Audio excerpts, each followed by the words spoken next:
जय भीम साथियों। बौद्ध धर्म अपनाने वाले डॉक्टर आम्बेडकर ने इस्लाम को क्यों नहीं चुना? गिनाई थी ये वजह। बचपन से ही भेदभाव का सामना करने वाले बाबा साहेब समाज से पूरी तरह से वर्ण और जाति व्यवस्था को खत्म करना चाहते थे। इसीलिए एक समय ऐसा आया जब उन्होंने धर्म बदलने का फैसला कर लिया, लेकिन उन्होंने बौद्ध धर्म को चुना। जानिए उन्होंने इस्लाम को क्यों नहीं अपनाया। भारतीय संविधान के निर्माता बाबा साहेब डॉक्टर भीमराव आम्बेडकर आजीवन मानवता के लिए लड़ते रहे।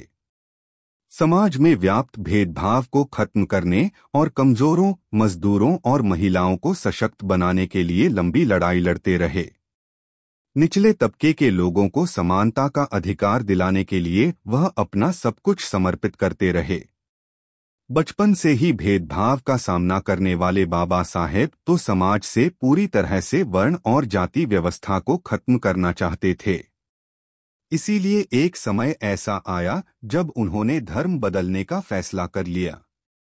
बाबा साहेब डॉक्टर भीमराव आम्बेडकर हिंदू धर्म में पैदा हुए, पर उन्होंने कहा था कि वह हिंदू के रूप में मरेंगे नहीं।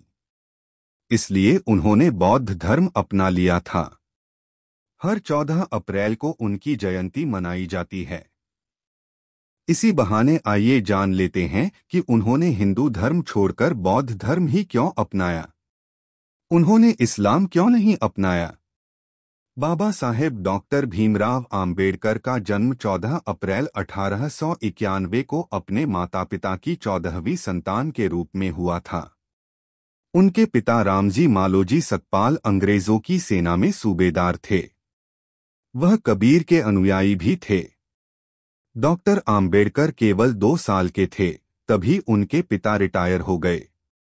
वह सतारा में स्कूली शिक्षा हासिल कर रहे थे तभी माताजी का निधन हो गया। तब बाबा साहेब की उम्र केवल 6 साल थी।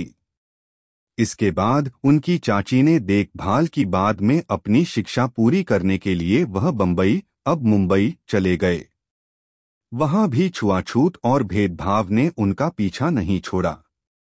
देश विदेश में पाई शिक्षा पर जारी रहा भेदभाव। देश विदेश से उच्च शिक्षा हासिल करने के बाद बाबा साहेब ने नौकरी की, पर छुआछूत और अपने साथ होने वाले भेदभाव के कारण उन्हें नौकरी छोड़नी पड़ी। साल 1924 में दलित वर्गों के कल्याण के लिए बाबा साहेब ने एक एसोसिएशन शुरू किया। सर चिमनलाल सीतलवाड़ इसके अध्यक्ष और डॉक्टर आम्बेडकर खुद इस एसोसिएशन के चेयरमैन थे।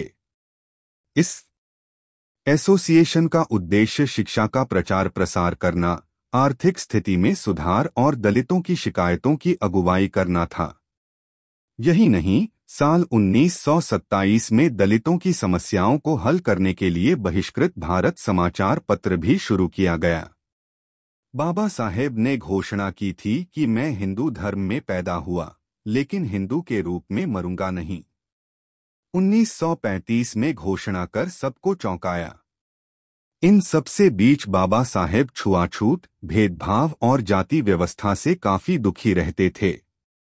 महाराष्ट्र में नासिक जिले के येवला में 13 अक्टूबर 1935 को दलितों का एक प्रांतीय सम्मेलन हुआ। इसी सम्मेलन में बाबा साहेब ने घोषणा की थी कि मैं हिंदू धर्म में पैदा हुआ, लेकिन हिंदू के रूप में मरूंगा नहीं। तब बाबा साहेब के हजारों अनुयायियों ने उनके इस फैसले का समर्थन किया था। साल 1936 में बॉम्बे प्रेसिडेंसी महार सम्मेलन में भी बाबा साहेब ने हिंदू धर्म को छोड़ने की वकालत की थी। साल 1936 में ही 15 अगस्त को दलितों के हितों की रक्षा के लिए बाबा साहेब ने स्वतंत्र लेबर पार्टी बनाई, जिसमें ज्यादातर श्रमिक शामिल थे। कांग्रेस ने साल 1938 में अस्पृश्यों के नाम में बदलाव का एक विधेयक पेश किया था, जिसकी बाबा साहेब ने आलोचना की थी। उनका मानना था कि नाम बदलना मात्र किसी समस्या का समाधान नहीं है। साल 1942 में बाबा साहेब की लिखी किताब हूवर द शूद्र प्रकाशित हुई। साल 1956 में बन गए बौद्ध।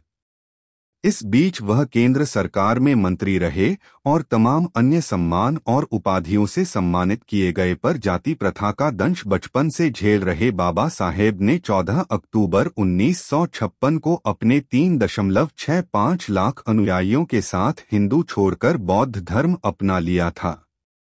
बाबा साहेब का कहना था कि उनको वह धर्म पसंद है जो स्वाधीनता, समानता और भाईचारा सिखाता है, किसी व्यक्ति के विकास के लिए जिन साथ धर्म इंसान के लिए है, न कि इंसान धर्म के लिए। बाबा साहेब का मानना था कि हिंदू धर्म में करुणा, समानता और स्वाधीनता नहीं है। 14 अक्टूबर 1956 को अपने 3.65 लाख अनुयायियों के साथ हिंदू छोड़कर बौद्ध धर्म अपना लिया था, इसलिए नहीं अपना प्लस इस्लाम। बाबा साहेब ने अपना धर्म बदलने से पहले उन्होंने इस्लाम और ईसाई जैसे धर्मों का भी गहराई से अध्ययन किया था। इसके बाद उन्होंने माना कि इस्लाम भी हिंदू धर्म जैसा ही है, इसमें भी छुआछूत तब व्यापक समस्या थी। शशि थरूर ने बाबा साहेब की जीवनी लिखी है। इसमें वह लिखते हैं कि डॉक्टर भीमराव आम्बेडकर ने शायद इसलिए इस्लाम धर्म को तवज्जो नहीं दी क्योंकि यह एक बंद धार्मिक व्यवस्था जैसी थी। बाबा साहेब मुसलमानों और गैर मुसलमानों के बीच भेदभाव करने वाली सोच के विरोधी थी। बाबा साहेब की इस समझ का प्रमाण बंटवारे के बाद मिल भी गया। पाकिस्तानी मुसलमानों के व्यवहार से अनुसूचित जाति के लोगों काफी प्रभावित हुए। पाकिस्तान बनने के बाद वह अनुसूचित जाति के लोगों पर दबाव बनाया गया कि वे अपना धर्म बदलें और इस्लाम अपना लें या फिर जान दे दें। बाबा साहेब ने इसलिए अपनाया बौद्ध धर्म। बाबा साहेब का मानना था कि बौद्ध धर्म प्रज्ञा, करुणा के साथ ही समता का संदेश देता है। इन तीनों की ही बदौलत इंसान एक अच्छा और सम्मानजनक जीवन व्यतीत कर सकता है। प्रज्ञा का मतलब है अंधविश्वास के साथ ही साथ परालौकिक शक्तियों के खिलाफ समझदारी होना। करुणा यानी प्रेम और दुखियों पीड़ित के प्रति संवेदना, और समता का मतलब है धर्म, जात-पात, लिंग और ऊंच नीच का विचार किए बिना इंसान के लिए बराबरी में विश्वास करना। दोस्तों, बस आज के लिए इतना ही। अगर आप चाहते हैं इसी तरह वीडियो लाता रहूं तो चैनल को सब्सक्राइब कर ले। तब तक के लिए जय भीम, जय संविधान।